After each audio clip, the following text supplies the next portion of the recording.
The old man met his greatest adversary just when he thought that part of his life was over. Why didn't he just let the fish go? The old man's got to be the old man. Fish got to be the fish. Got to be who you are in this world, right? I remember the moment it was brought to my attention that the rights for the Equalizer were available. I just thought, oh, it's a really good TV show. I didn't think it was a movie.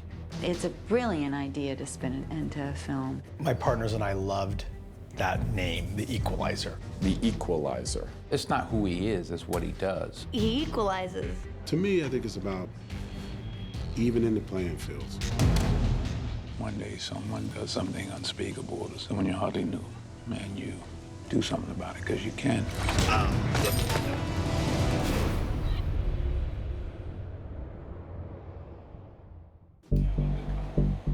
Todd Black and Jason Blumenthal called and said, we have a great project. It's called Equalizer. And I said, you know, I think it's a TV. He goes, no, we think it's a movie for Denzel Washington.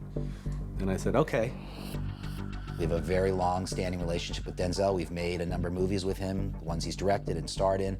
And when we told him that we had acquired the rights to the Equalizer and that we were going to build a franchise for him, he asked one question: why? And I said, because what if superheroes were real? And I remember when he smiled and he got it. Oh, it's about a guy who thinks he's a knight in shining armor. The only thing is he lives in a world where knights don't exist anymore. It was completely applicable to something that's more needed today than ever before. You're supposed to stand for something, punk. Protect and serve, uphold the law.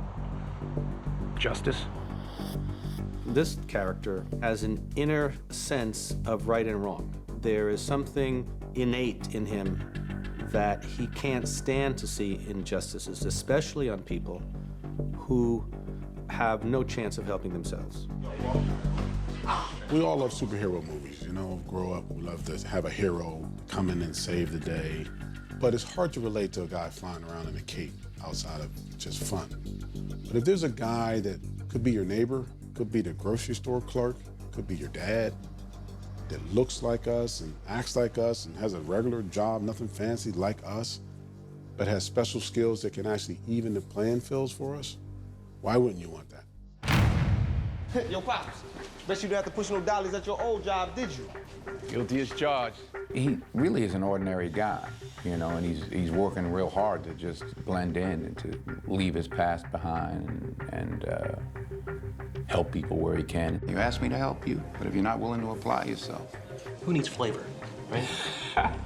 As he says, he's done some awful things in his past, and he's not happy about that or proud of that. And I think people will relate to that. I think audiences don't need everything spelled out, and we were pretty careful to let the mystery of his previous life be the leader.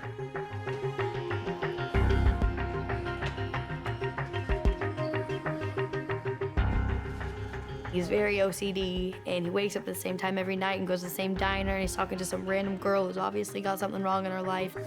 He catch that fish yet? Just hooked it.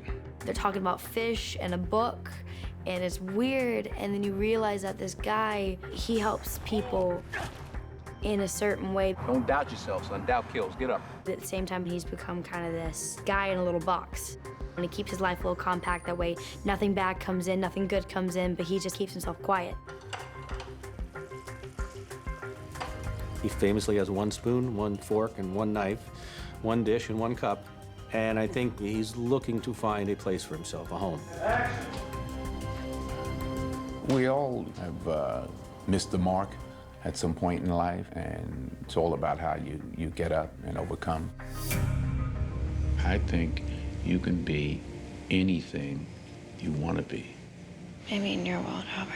It doesn't really happen that way in mine. Change your world. I definitely think that McCall is someone that can kind of look right into your soul and know what you're thinking, but at the same time, this is the first time he's ever met someone that can look into his soul. And she cracks his code. You know, I see a lot of widowed guys. Something in your eyes. And the fact that she can see things in him that are true, and she can see it at such a young age, I think he's touched by that.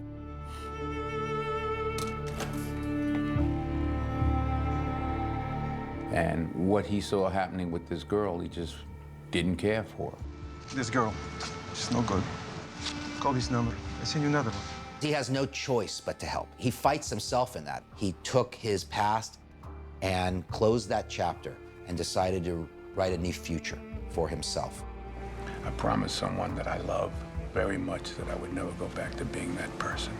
And it's a battle because he made a promise to his wife. He made a promise to himself. And he's struggling to maintain that promise. But no matter how much you don't want to be a part of that, you can't stand around and allow someone's hope and dreams to just be snuffed out by some scumbag.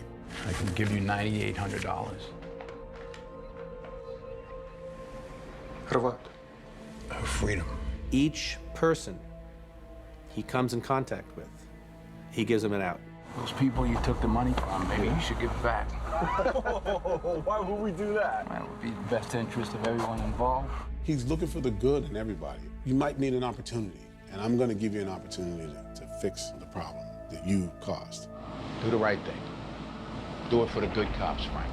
You think you're partying it up, you think you're having a great time, abusing all these people, doing all these things. Well, there is going to be a reckoning, and it is Robert McCall.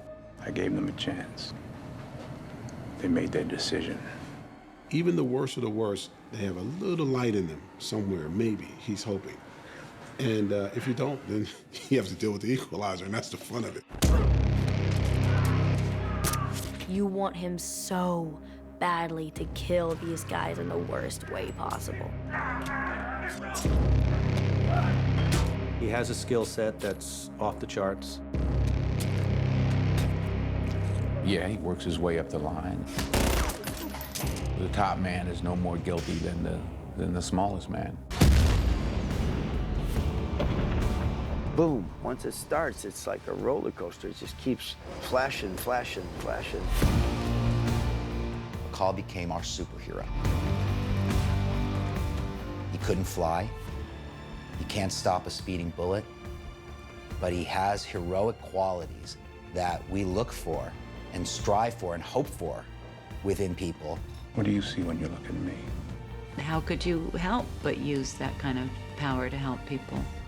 I think that's the heart of it, really. It's the humanity of the hero.